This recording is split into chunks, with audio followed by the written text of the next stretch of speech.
আজ আমি তোমাদের সাথে শেয়ার করতেছি পুঁই শাকের ফল দিয়ে সরপুঁটি মাছ রান্না। আসসালামু আলাইকুম বন্ধুরা, সবাই কেমন আছো?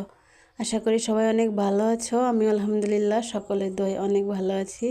তো প্রথমে রান্নার জন্য যে কড়াইয়ে পরিমাণ মতো তেল দিয়ে বেটে রাখা সমস্ত মশলা দিয়ে পরিমাণ মতো লবণ হলুদ দিয়ে সুন্দর করে নেড়ে মশলাটা কষিয়ে নিব।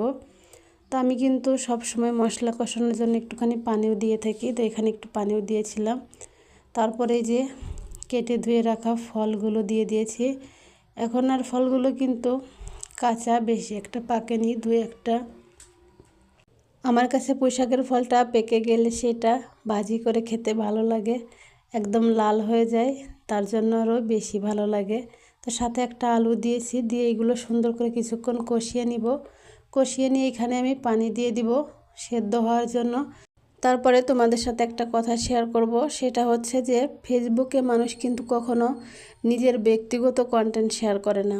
হ্যাঁ, হয়তো অনেকেই কিছুটা করে, কিন্তু সবটা করে না। যেমন ভালো কিছু কোথাও ঘুরতে গেলাম বা কিছু খেলাম, মানে ভালো মুহূর্তগুলো কিন্তু নিজস্বটা মানুষ শেয়ার করে। তাছাড়া এই যে স্যাড যেসব পোস্টগুলো, এইগুলো জাস্ট একটা পোস্ট আর একটা কন্টেন্ট, তাছাড়া অন্য কিছু না। তো অনেকেই কিন্তু মনে করে হয়তো এটা আমার ব্যক্তিগত জীবন থেকে নেওয়া। আসলে সত্যি কথা বলতে আমি কখনো আমার নিজের ব্যক্তিগত জীবন থেকে কোনো কিছুই শেয়ার করি না।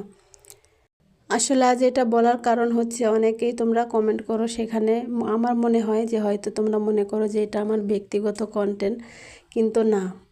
তার জন্য কিন্তু আজ সবাইকে এটা আমি বলে দিলাম। আর কেউ কখনো এটা মনে করে কমেন্ট করবো না, কেমন? এটা জাস্ট একটা কন্টেন্ট, সেই হিসাবে আমি ভিডিওটা করি। আসলে আমার মনে হয় ফেসবুক এমন একটা জায়গা যেখানে হচ্ছে যে স্যাড ভিডিও করলে মানুষে মনে করে হয়তো সে ব্যক্তিগতভাবে অনেক কষ্টে আছে বা অনেক দুঃখে আছে। আর হাসির ভিডিও করলে অনেক সময় মানুষ মনে করে হয়তো এই ব্যক্তিটা বা এই মানুষটা ঠিক এমনই হাসি খুশি বা এটাই। কিন্তু আসলে না, এটা হচ্ছে যার যার চয়েস, যে যেটা করতে পছন্দ করে, যে যে ধরনের ভিডিও করতে পছন্দ করে, আমার মনে হয় সে সেটাই করে, সেটা হাসির হোক বা স্যাড পোস্ট হোক না কেন। তো যাই হোক না কেন, কথা বলতে বলতে কিন্তু আমার রান্নাটা প্রায় শেষ। দেখতে কিন্তু মাশাআল্লাহ অনেক সুন্দর লাগতেছে। আর আমার এই রান্নাটা কিন্তু খেতে অনেক বেশি মজা হয়েছিল। এটা ছিল এবছরের প্রথম দিন, মানে প্রথম এই তরকারিটা রান্না করছি আমি। এগুলো প্রথমেই পেয়েছিলাম বাজারে, এখন হয়তো অ্যাভেলেবেল পাওয়া যাবে। তো মাশাআল্লাহ আমার তরকারিটা কিন্তু অনেক বেশি সুন্দর হয়েছে, খেতেও অনেক বেশি মজা হয়েছিল। তো সবার কাছে